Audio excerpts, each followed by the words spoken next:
You're listening to Blackpool Church Podcast. Join us for our Sunday gatherings to make friends, explore faith and encounter God. Visit our website, blackpool.church. This is the Talk Archive.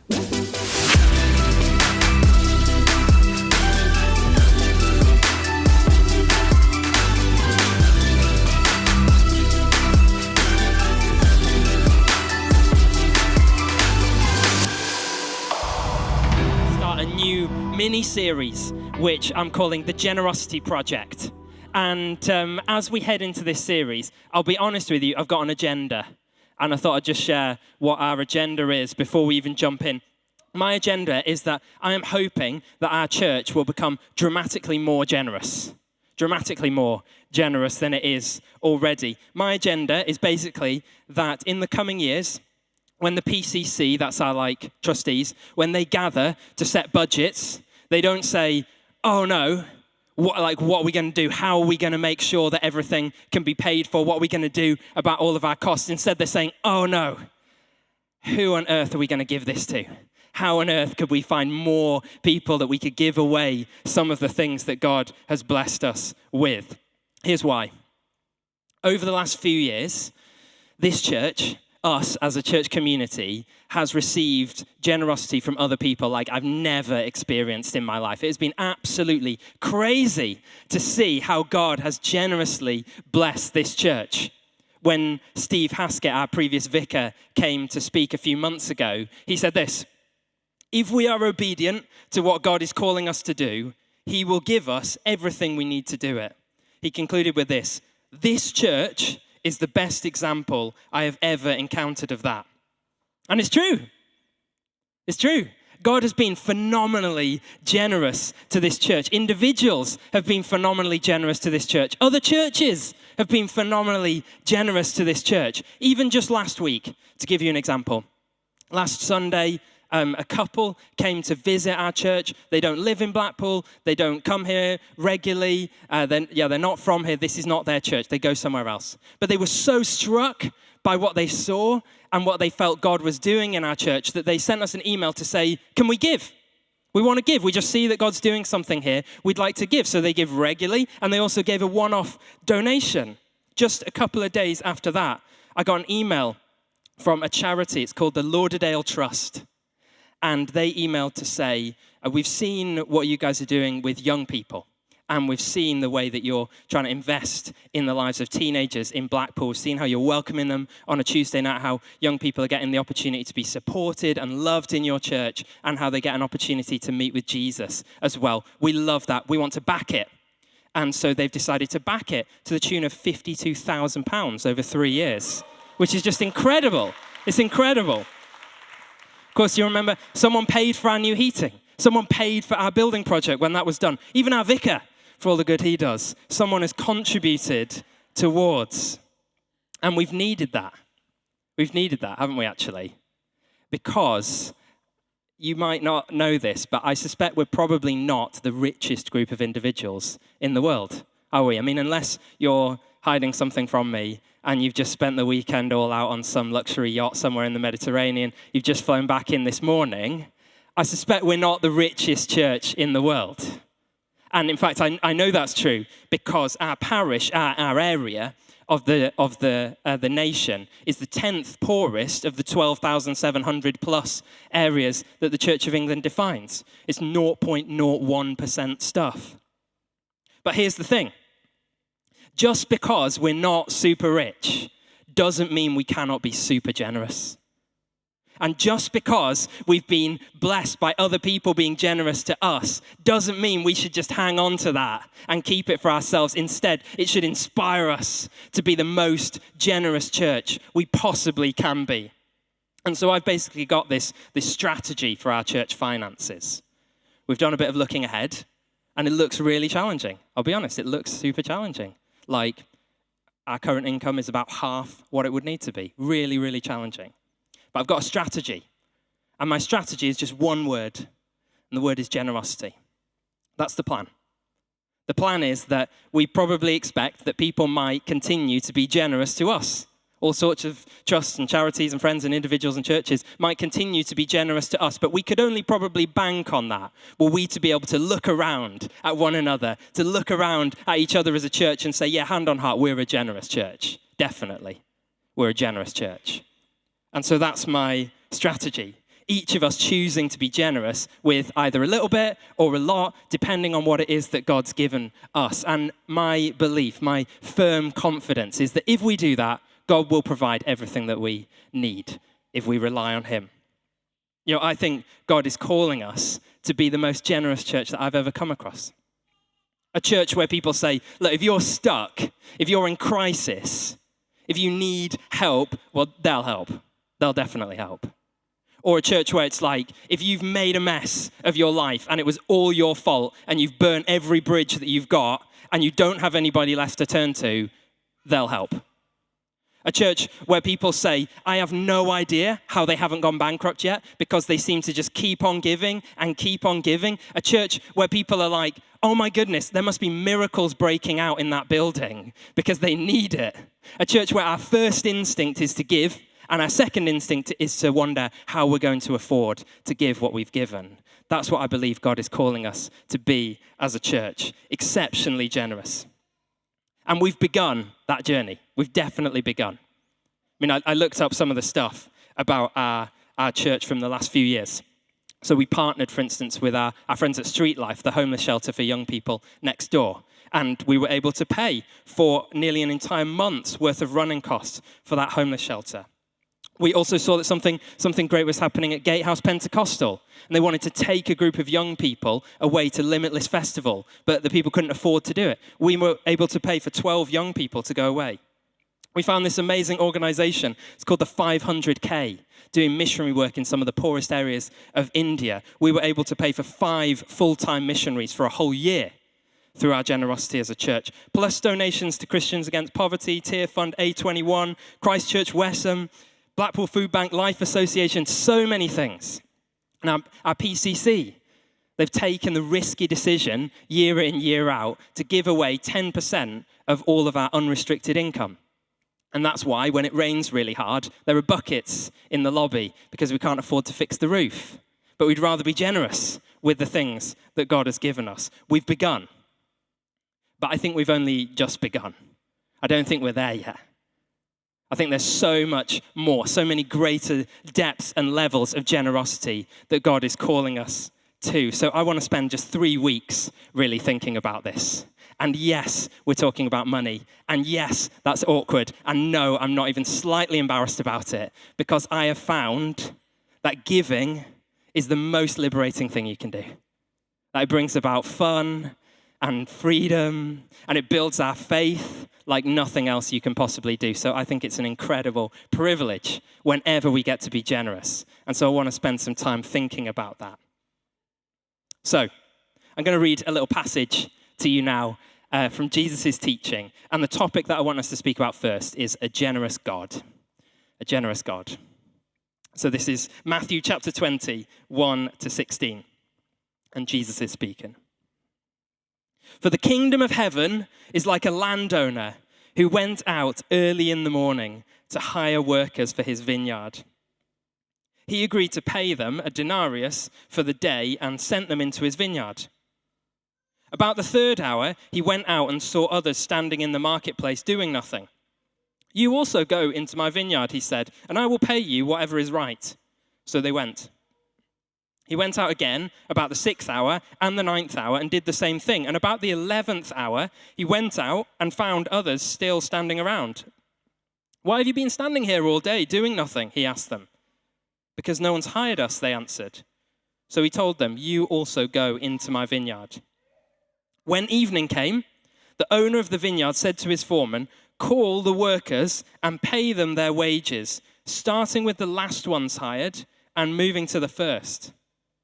The workers who were hired about the 11th hour, they came and each received a denarius. So when the original workers came, they assumed they would receive more, but each of them also received a denarius. On receiving their pay, they began to grumble against the landowner. These men who were hired last worked only for 1 hour, they said, and you've made them equal to us, who've borne the burden and the scorching heat of the day. But he answered one of them, Friend, I'm not being unfair to you. Did you not agree with me on 1 denarius? Take your pay and go. I want to give this last man the same as you. Do I not have the right to do as I please with what is mine? Or are you envious because I am generous? So the last will be first, and the first will be last. Such an interesting passage. And it kicks off with this little phrase, which you might be familiar with if you know some of Jesus' stories, which is the kingdom of heaven is like. And if you've heard that lots of times, then it's easy to kind of read it as just Jesus saying something like, listen up, I've got something to tell you. And then he says whatever it is. But Jesus isn't saying that. Instead, he's saying exactly what the words mean. The kingdom of heaven is like. So a kingdom is only really a kingdom if it has a king. Or a queen, possibly. So here we are in the United Kingdom, and lo and behold, there's a king. If we were in the United States, there wouldn't be, right? And so Jesus is saying there is a kingdom, and the thing that marks that out is there's a king. And this particular king, it's not just any random one, this is the kingdom of heaven. And so the king is the person who rules in heaven, aka God. And what he's saying is, that this story I'm about to tell you is sort of the way it is. It's what happens if you choose to put yourself in God's kingdom.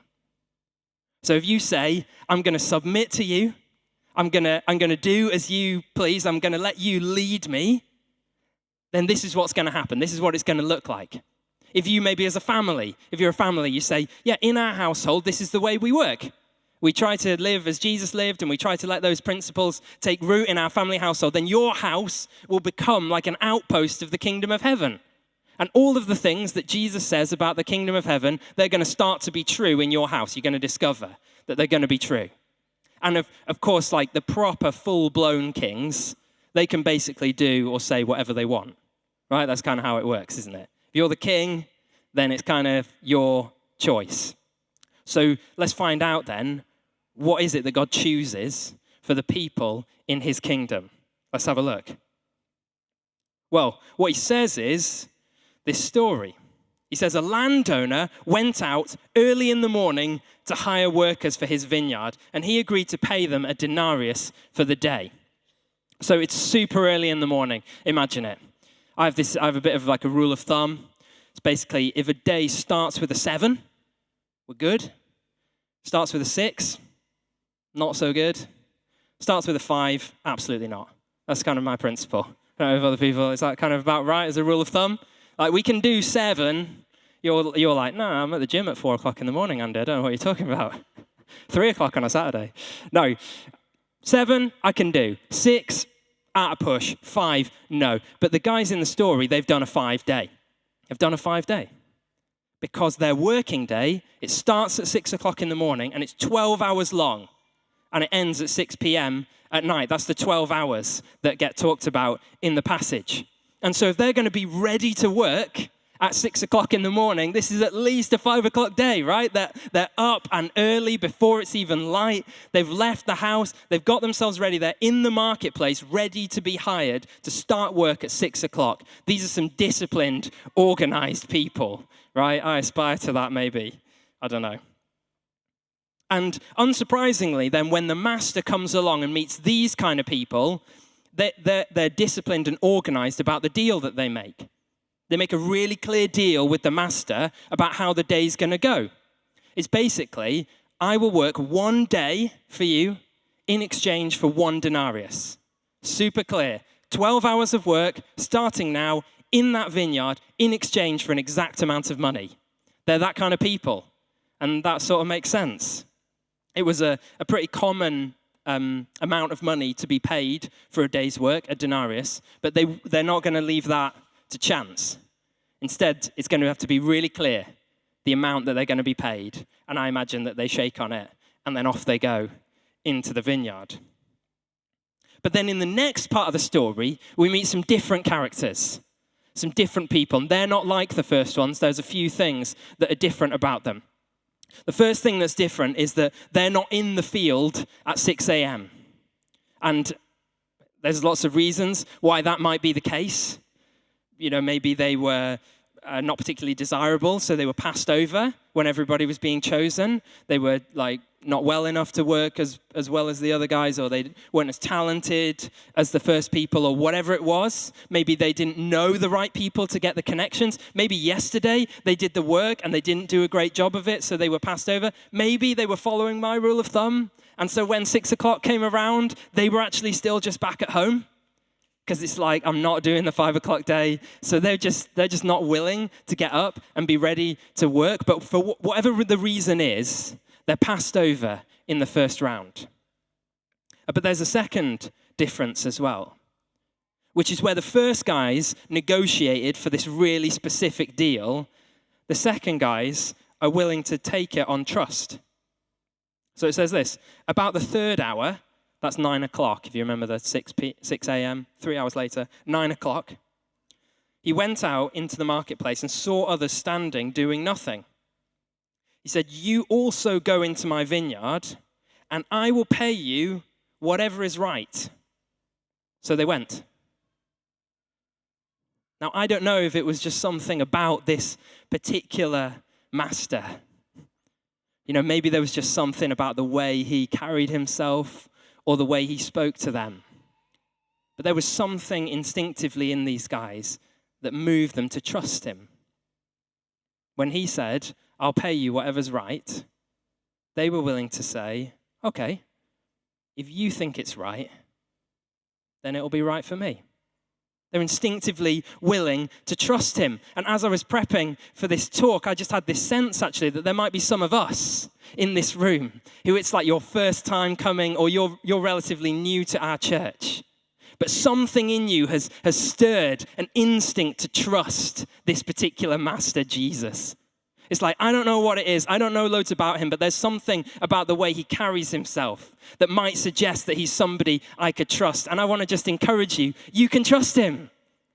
We're not all here singing and dancing about and jumping around for nobody or for no reason. We're here because Jesus has shown himself to be trustworthy in our lives. And so you can know that you can trust him. You can trust him. It's a growing instinct in you. You can trust him today even. So, in the story, they decide to trust him. And that's remarkable, I think, because it's 9 a.m. They've still got the vast majority of the day still to work. And they have no idea what salary they're working for. They're just working on some kind of commitment that the guy has said it's going to be right. But somehow they know if this man thinks it'll be right, then it'll be right. Evening comes, and a whole load more workers have joined the party through the day at different hours. And there's some guys who've shown up at the 11th hour. It's 5 p.m. They've shown up and been hired for the work. And I don't know, but I'm guessing that the last hour of the day might have been relatively easy. It's I don't know, what do you do at the last hour of the day? Everybody else has been working all day. They're probably running pretty slowly, so you can keep up, no problem.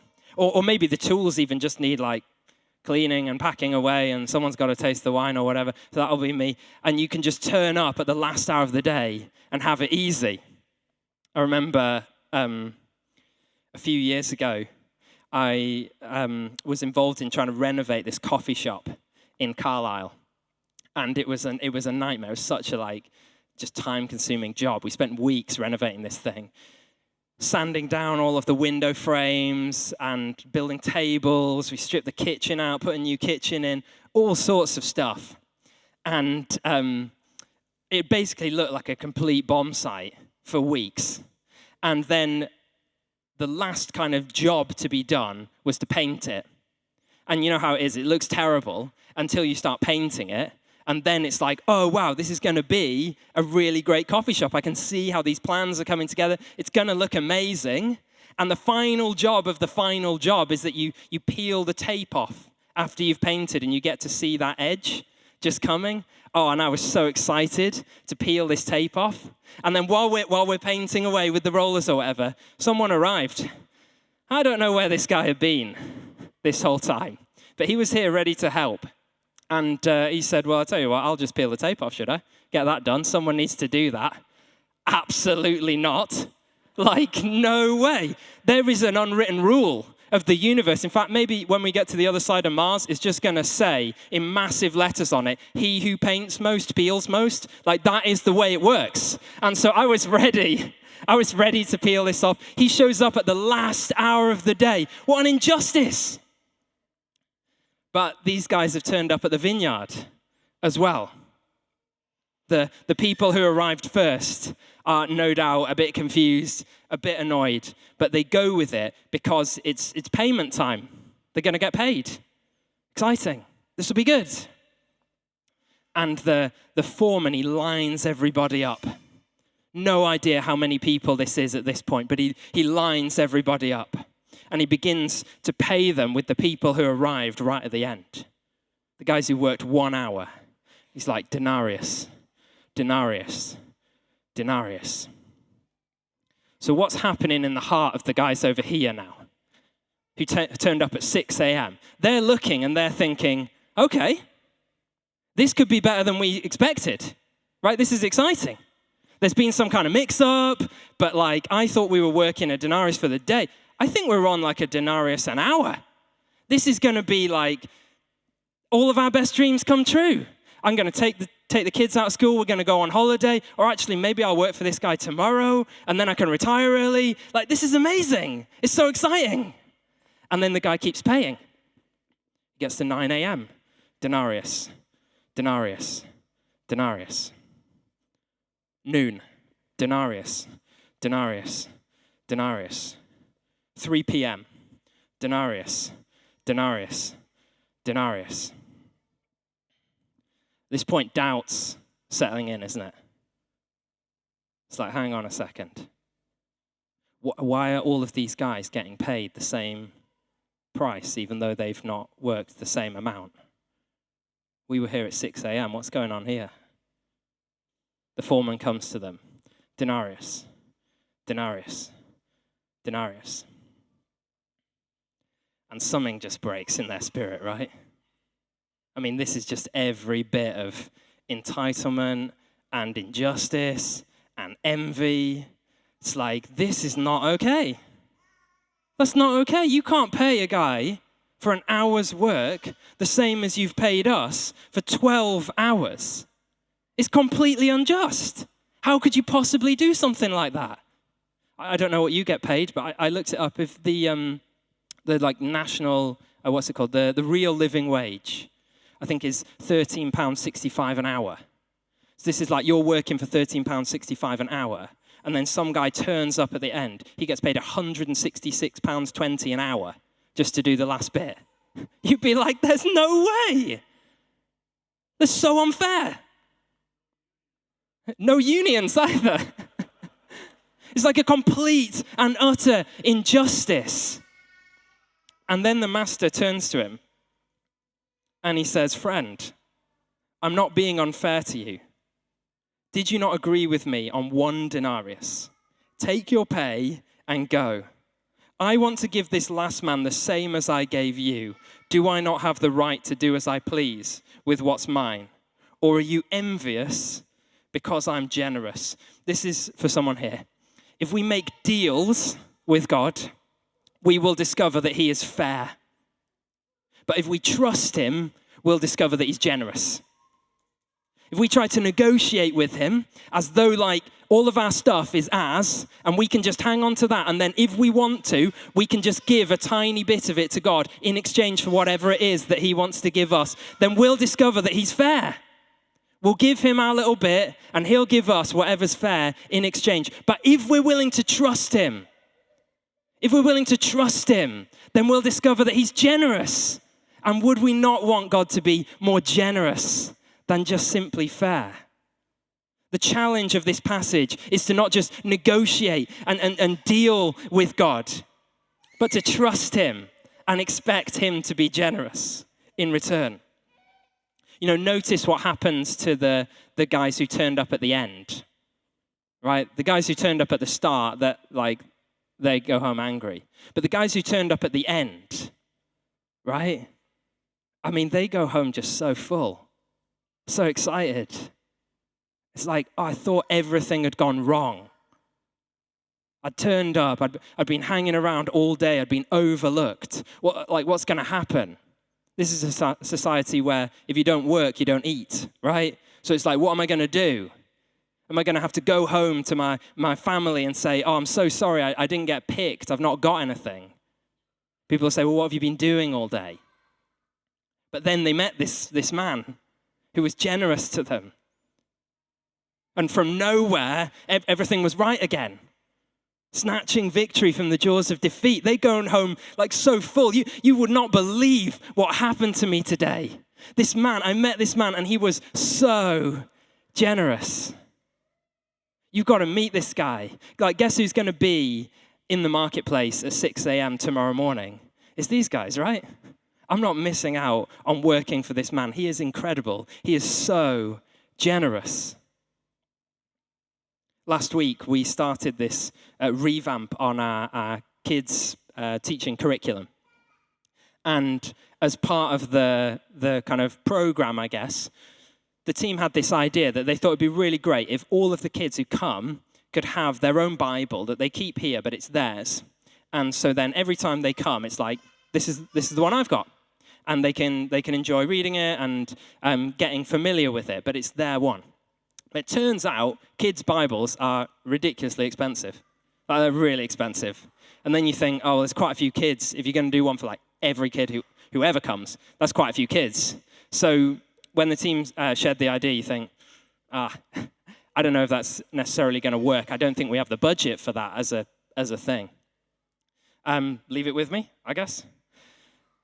Then a couple of weeks ago, one of the kids from the group, Toby, who is actually probably one of the ones who has his own Bible anyway.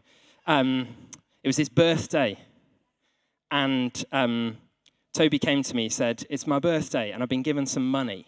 But I wondered, do you think I could give some of my birthday money towards Bibles for the other children in the group so that we could buy it? And so he took some of his birthday money, put it in an envelope, wrote Bibles on it, put it in the box at the back. And stupidly, I thought, well, cool story. I'll put that in a talk at some point. But it's only like 2% of the amount of money that we'd need. So we're still probably a little stuck. That evening, a couple in our church heard about this idea. They said, we've heard about this thing. We want to pay the rest. And so they paid it in full. And so this morning I was walking through. Here are all these beautiful Bibles ready for these kids to be learning with. Now, I think that's super cool. Because Toby gave because he remembered, he was aware that God had been generous to him and he'd received, and so he could give out of what was given. This couple, they were generous because they realized that God had been generous to them. The Lauderdale Trust, these guys, it's a group of Christians who a few years ago got together and recognized that God had given them so much that they could be generous with what they have. And that's blessing our youth ministry massively. And who of us have not received God's generosity in so many different ways? 1 John 3 says, see what great love the Father has lavished on us, that we should be called children of God. And that is what we are. So before we go on in the next couple of weeks to think a bit about our generosity, I just wanted to remind you of how generous God is. I mean, he is so generous. He's so generous. I mean, he's given us a church family to be part of. Every one of us, whether we have a fantastic family or not, he's given us a church family that we can be part of. He's so generous. Plus, he's given us a family of Christians. It's over 2 billion Christians around the world. So you could go anywhere in the world and you wouldn't be on your own. You could be part of a family there because God has given you that family. He's so generous. Plus, he's given us his Holy Spirit. So that even if you went to some other place in the world and someone said, no, you're not allowed to see anybody, they could shut you in a room, they could lock all of the doors and throw away the key, but you still wouldn't be on your own because God has given you the Holy Spirit, his presence to be with you. He is so generous. Plus, he's given us every good night's sleep we've had, every meal we've ever eaten. He's given us every breath we've ever breathed. I don't know how many times you've breathed during this talk, but I do know that every single one of them was a gift from God. He is so generous. Most of all, of course, he's given us Jesus. He gave us his own son. If you don't know this story, you need to know that Jesus died for you. So that any mistakes or failures that you might have made, anything that you would need forgiveness for, or anything that would mean you should be punished, Jesus has taken that on himself. He decided to do that as a gift for you so that you can be forgiven, so that you can be set free, and so that you can have a relationship with God forever. He is so generous. That's what he's like. And so as we come in to pray, just know that at the 11th hour, if you'd made like every mistake possible and it was all your fault, if you trust God, you'll discover him to be generous. And so may you trust him today. May you know that you can trust him with everything you've got. No need to grab anything. It's all his anyway. Trust him, and you'll discover that he is phenomenally generous. Let's pray. Should we stand?